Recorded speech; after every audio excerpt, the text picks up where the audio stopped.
ماشاءاللہ یہ ہیں حضرت علامہ مولانا محمد زاہد صاحب، اسلم زاہد صاحب ماشاءاللہ، اور ان کے ساتھ آج مکہ شریف کے اندر سفر کی سعادت مل رہی ہے، اور انتہائی مخلص، انتہائی محبت والے اور مٹھاس والے، اور الحمدللہ سرکار کے قدموں میں رہنے والے یہ ہیں۔ سرکار نے ڈیوٹی اپنے قدموں میں لگا دی ہے۔ بڑے مقدر والے یہ لوگ ہیں جو اللہ رسول کے گھر میں رہتے ہیں، اور جو حضرات یہاں پر حاضر ہوتے ہیں ان کی یہ خدمت کرتے ہیں تہہ دل و جان سے۔ اللہ تعالیٰ ان کو جزائے خیر عطا فرمائے، اللہ تعالیٰ ان کو صحت و تندرستی عطا فرمائے، اللہ تعالیٰ ان کو دنیا اور آخرت کی جو ہے برکات اور سعادتیں عطا فرمائے۔ ہمارے لیے یہ سعادت کی بات ہے کہ ماشاءاللہ محمد احمد رضا، محمد حسن رضا، محمد عالم بعمل باری تعالیٰ بنائے، اللہ تعالیٰ ان کو عالم بعمل بنائے، اور اسی طرح دین متین کی خدمت کی توفیق عطا فرمائے۔ تو ماشاءاللہ ایک عرصہ ہم اکٹھے رہے جامعہ نظامیہ شیخ پورہ کے اندر، اور اس کے بعد قدرت کا ایسا نظام ہے کہ آج اگر ملاقات ہوئی ہے تو اللہ تعالیٰ کے گھر کے اندر ملاقات ہو رہی ہے، تقریباً 15 سال کے بعد، تقریباً 15-18 سال کے بعد جو ہے ملاقات ہوتی ہے۔ تو ویسے ان کے ساتھ ملاقات ہوتی رہتی تھی فیس بک پہ، ان کی دعا تھی، سرکار کی بارگاہ میں عرض تھی، انہوں نے کی حاضری کے لیے، تو الحمدللہ قبولیت کی یہ نشانی ہے کہ آج ہم اکٹھے سفر کر رہے ہیں۔ تو ہمارے لیے تو یہ بڑے محترم ہیں، عزت سے، دل سے عزت کرتے ہیں ہم ان کی۔ اللہ تعالیٰ ان کو سعادت عطا فرمائے، ماشاءاللہ، جزاک اللہ۔ جی کوئی حدیث پاک ہو جائے اس طرح کوئی میں بیان کروں؟ جی کریں۔ اچھا، بسم اللہ الرحمن الرحیم۔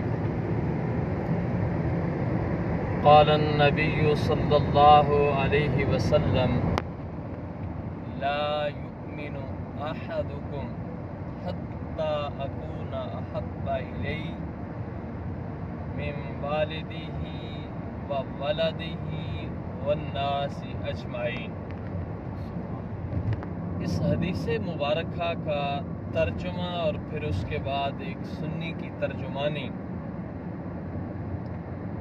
جانے جانا رحمت للعالمین آقا کریم صلی اللہ علیہ وآلہ وسلم نے ارشاد فرمایا،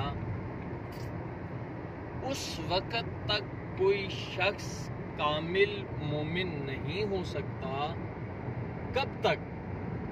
نماز، روزہ، حج، زکوٰۃ، اس کا تذکرہ نہیں فرمایا میرے آقا کریم صلی اللہ علیہ وسلم نے۔ یقیناً یہ بہت اہم چیزیں ہیں، جزو اسلام ہیں، جزو ایمان ہیں، ارکان اسلام میں سے ہیں، لیکن عین ایمان اور عین اسلام نہیں ہے۔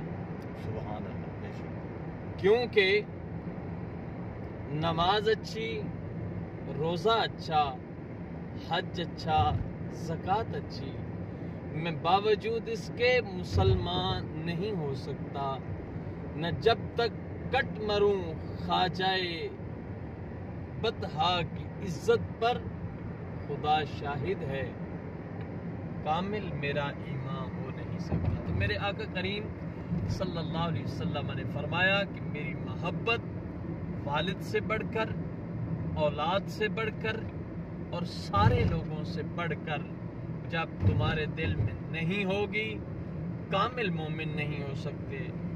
صاحبو، مجھے یہ بتائیے، مکہ المکرمہ کی دھرتی کو گواہ بنا کے ہم کہہ رہے ہیں کہ بیٹا چوچلے لہجے میں باپ سے خون بھی مانگے تو باپ گریز نہیں کرتا، اور پھر باپ کا بیٹا حلالی ہو اور بیٹے کو باپ کہے کہ بیٹا مجھے یہ چیز چاہیے، تو حلالی بیٹا جہاں سے چاہے وہ پوری کرے گا۔ تو یہ محبتیں، یہ عقیدتیں، یہ الفتیں اولاد سے، والدین سے، یہ سب نیچے رہ جاتی ہیں۔ آقا کریم صلی اللہ علیہ وآلہ وسلم کا پیار ان سب سے بڑھ کر ہونا چاہیے۔ اور میں ایک مستند عالم کی صحبت میں بیٹھ کر قرآنی آیت پیش کرنا چاہتا ہوں. قل ان کان آباؤکم و ابناؤکم و اخوانکم و ازواجکم و عشیرتکم و اموال اقترفتموها و تجارت تخشون کسادها و مساکن ترضونها احب الیکم من اللہ و رسولہ اللہ لا یہدی القوم الفاسقین. صاحبو خدا کی عزت کی قسم، ہمارے بابا نے جو کہا تھا انہیں چھانا انہیں مانا، نہ رکھا غیر سے کام، للہ الحمد میں دنیا سے مسلمان گیا. میں سب عقیدت کے بہاؤ میں بہہ کر نہیں عرض کر رہا، بلکہ ہمارے دوسرے بابے نے کہا تھا کہ محمد سے وفات ہونے تو ہم تیرے ہیں، یہ جہاں چیز ہے کیا لوح و قلم تیرے ہیں. جس کو اپنے حلالی ہونے پہ شک ہے اور کہتا ہے کہ بابے تو شے ہی کوئی نہیں، بتانا چاہتے ہیں ہم ایسے ناسوروں کو بر صغیر میں خواجہ اجمیری سے لے کر داتا ہوئی، اگر ان نفوس قدسیہ کو نکال دو گے تمہارے دامن میں تو کچھ ہے ہی نہیں. تو خیر ہم آتے ہیں اس بات کی طرف جو حدیث پاک میں نے عرض کی. میرے صاحب آقا کریم صلی اللہ علیہ وآلہ وسلم سے وفا کا تقاضا یہ ہے کہ آقا ہمارے آقا تو ہیں صرف محبت کے.